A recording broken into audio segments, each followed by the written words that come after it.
now we are starting today with the medieval India. Okay, medieval India starts with the three-party fights, okay, or the tripartite fights between three important dynasties. Who were they? Palas, Pratiharas and Rashtrakutas. Okay, so we are dividing this medieval India into early medieval India and later medieval India. And this early medieval India, we are again dividing into two phases. So medieval India is exactly between, say, 8th century to 18th century. Okay, till the decline of Mughals, we are terming it as medieval India. So when it starts from the mid 8th century, I mean from the Pala, Pratihara and Rashtrakuta, they all started almost in the same time, around 750 AD. That means almost exactly in the middle of 8th century, almost in and around this period, this Pala, Pratihara and Rashtrakuta came in their respective places. So the period between 750 to 1200 CE in North India can be divided into two phases. The first phase, 750 to 1000 CE. Okay, this period in North India saw the rise of three major empires. Gurjara Pratiharas in the north, Palas in the east and Rashtrakutas in the Deccan. So this is the Gurjara Pratihara region. These were under the Gurjara Pratiharas. Then here Rashtrakutas ruled in Karnataka, Maharashtra, Telangana kind of region. Then we have in the eastern part of the country Palas. Okay, so they fought for this region. In the UP there is a very fertile region called Kanauj. Okay, so in those days agriculture was very important, because if something happens to agriculture, people will revolt against the king. So the fertility of the agriculture and the prosperity of the farmers was too important for the king, because it was a major source of revenue or land revenue for the king or the treasury as well. So since this was an agriculturally prosperous and fertile area, all these three kingdoms fought for this thing. Okay, and in the end, actually, we cannot say that one particular dynasty got succeeded or became successful at the end of the struggle, but we can say that, in a way, we can say that Palas got defeated in the very early stage itself. Okay, then it was between these Pratiharas and Rashtrakutas. Okay, finally it is the Rashtrakuta, which is, if we want to say like who won this battle, technically there is no one single answer, because there were huge losses on all these three sides, because this battle was lasting for around 200 years, this battle for this fertile region, this tripartite struggle, and at the end almost all kingdoms are getting disintegrated. They fought against each other every time, so it made losses for all of these kingdoms. So we cannot say that one particular kingdom won, but most victories were associated with Rashtrakutas, because they had like a well-disciplined and powerful army and powerful kings like Amogha Varsha, Krishna III and all. Okay, we will talk about that. So it was about the tripartite struggle. Now we are going to discuss the parties of this tripartite struggle. First one about Pala. Actually Pala we saw in the Bengal, Orissa kind of area, that eastern part of the country. This Pala kingdom got established by a person called Gopala. Actually Pala, we told that it was in the region of Bengal and Orissa and all. After the death of Harshavardhana, during the period of Harshavardhana, we told that Harshavardhana is like he's dead by the year 647 AD.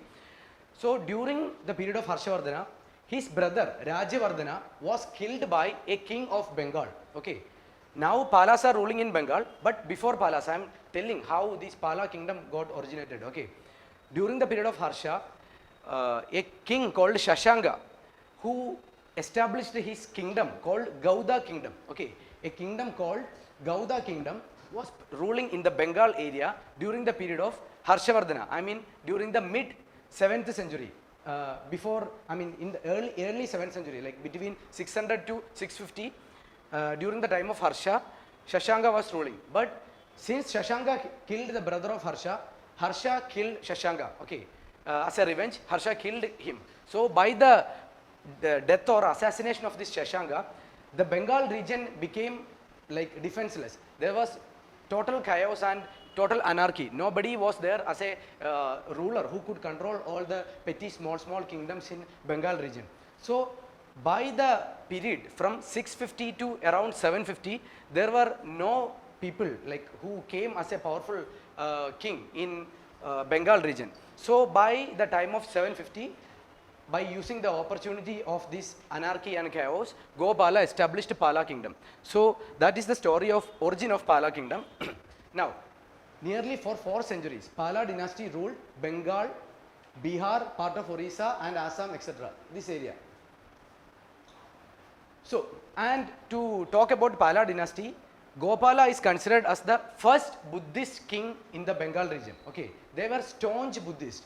They, like most of the kings, like normally when we say about Maurya king and all, different kings patronized different religions. Chandragupta Maurya was a Jain, like Bindusara was an Ajivika follower, Ashoka was a Buddhist. So, but Pala kings, mostly they were all Buddhist. So, they practice Mahayana and Tantric school of Buddhism. When we talked about Kushans and Kanishka, we told that they conducted a Buddhist council. Which Buddhist council? 4th Buddhist council. By the 4th Buddhist council, this sect of Buddhism got emerged, Mahayana Buddhism. Before this 4th Buddhist council of Kanishka, the original sect of Buddhism called Hinayana Buddhism was practiced in India. But since the origin of Mahayana Buddhism, they started worshipping Buddha like a god. They started creating statues for Buddha. We talked about Gandhara school and Madura school. Okay, so they started creating statues. They started worshipping Buddha. They started offering fruits and things to Buddha. So things like this emerged, and the concept of bodhisattvas also emerged. Okay, they were like a godmen. Okay, they were below Buddha, but they were equally like worship worthy, like compared to Buddha. So this bodhisattva concept or worshipping the religious saints like a god started getting emerged by the time of 4th Buddhist council, and after that the most of the kingdoms who followed Buddhism followed this sect or Mahayana Buddhism. And Tantric school of Buddhism is also a variation of this. I mean, they differed from the original Hinayana principle where Buddha was just considered as a a saint or a guide or a mentor. Okay, so this Tantric school and Mahayana school differed like totally from all these things, and they started worshipping Buddha and Bodhisattvas like gods. Then, so we talked about the origin of Palas due to the death of Shashanka and all. Now, we are talking about the rulers of Pala. You should understand one thing. See, history is a very simple subject. Only we are talking about different dynasties, but over these dynasties, we need to study 1 or 2 or maximum 3 rulers, important rulers, and their 1 or 2 contributions. If you can make a note on this, like this. See, I will give you these slides. You can write note if you want, even now itself. But what I am telling is, you should have very important and crisp short notes on each of these kings and their important contribution. History is done. That's it. Normally people worry about ancient India and medieval India because they are seeing bulky NCERT books and books like Nitin Singhania, like kind of thing, and they are worrying like we cannot do this. Okay, but let me tell you, ancient India and medieval India is the most simple part of the UPSC syllabus, because if you know the chronology of the kings, like we talked about, say, Indus Valley civilization, then we are coming to early Vedic period, then later Vedic period, then Buddhism, Jainism, Haringa dynasty, Mauryan dynasty, Pushyamitra Shunga dynasty. See, just know the chronology, 1 or 2 important kings, their contributions, done. That's it. Okay. So just revise this thing again and again. The area where you feel difficulty is like when you talk about say Mauryan administration, you talk about their society hierarchies. Like when you talked about Guptas yesterday, we talked that actually the Gupta empire is divided into provinces. The province's name is Buktis. Okay. Then Bukti is headed by a person called Ubariga. Okay. There are small technical terms, but this is not associated with every kingdom. Say you can see this in Guptas, you can see this in Rashtrakutas, you can see this in Cholas. In some dynasty, they organize the hierarchy.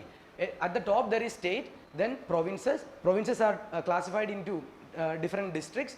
Under district there is a group of villages, and below that there is a village. So just write Gupta, their social hierarchy, what is the name of province.